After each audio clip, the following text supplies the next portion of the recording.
Week 11 is off, and the Thursday night tilt is over and done with. The Steelers beat the Titans pretty handily at Heinz Field, 40-17. Antonio Brown went absolutely ham in this mug. He had 10 catches, pardon me. 10 for $144 and 3 touchdowns. His last, the opus of the evening, where he pinned the ball against his helmet on a little corner route at the back of the end zone. He practices that catch occasionally. I wouldn't be surprised at all. Pittsburgh not only wins, they cover. Sign of a good team. Moving to 8-2 on the year. The Titans fall to 6-4. Let's start with AB and Ben Roethlisberger. They had it going in this game.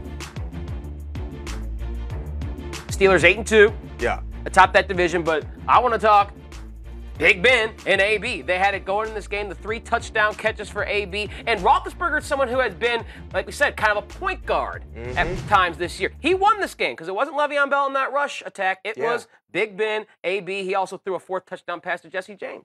Big Ben had an unbelievable game.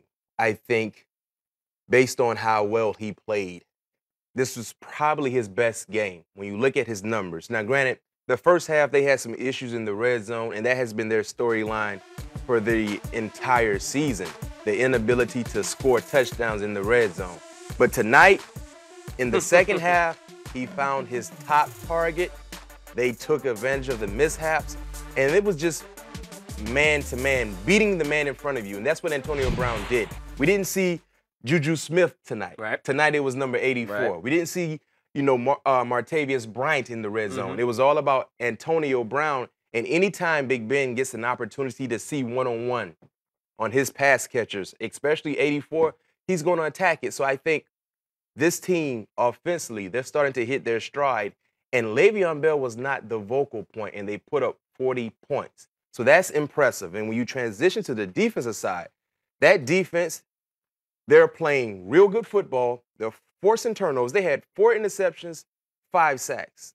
The first time that's happened since the 1980s. I think 84 to be exact. So you look at what Keith Butler is doing as a defensive coordinator, going against his mentor and Dick LeBeau. He had a quality game plan in place. Marcus Mariota, if you had him on your fantasy lineup, hopefully your other players can come through for you because he was confused from start to finish. And they missed opportunities. Delaney Walker had a big-time touchdown in the second half, after the Matthews 70-plus yarder. That could have kept them within reach, and the momentum could have shifted in their favor. But when you're playing on the road, playing against a well-coached, playoff-caliber team, you got to take advantage of those opportunities, Tyler. You concerned about Mariota? I mean, he's been okay this year. I'd say that's the fair way to describe him. He did have the lower leg injury or the lower half injury early this year that's kind of compromised his ability to run, and that's part of what makes him so dangerous. But the Titans now drop to 6-4, and the Jags, who we still have to see play, can take a full game lead in the AFC South. We know the Texans and Colts are probably in trouble with their quarterback situations, but Mariota good enough to win this division? Blake Bortles good enough to win this division? And see, that's the thing. The best quarterbacks are injured in that division, in my opinion. Deshaun Watson and Andrew Luck.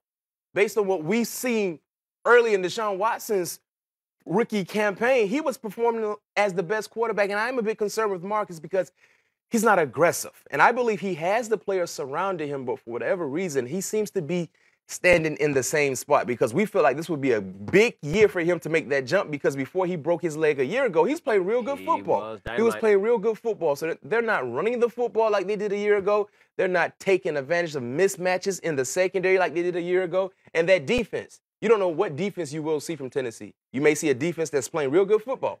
We saw that a week ago against Cincinnati. And then tonight, on a national stage, they laid an egg. So I'm a bit concerned, but I think they will benefit from a watered-down division. Outside of Jacksonville, who do you need to worry about? The issue will be now, do they have enough to win that division like you said? I don't think so because I think when Jacksonville is healthy, they have the best opportunity, even with Blake Bortles being a bit inconsistent. So will they have enough to get a wild card spot? That's the bigger question. Good question. Jacksonville's defense, Pittsburgh and Jacksonville have 2 of the better defenses, not just in the AFC, in all of the NFL. And we saw the trouble that Pittsburgh's defense caused Mariota. 4 picks, as B-Mac said, 5 sacks for Mariota. He looked a little rattled out there at Heinz Field. 40-17, Pittsburgh gets the victory there, 8-2, sitting atop the AFC North.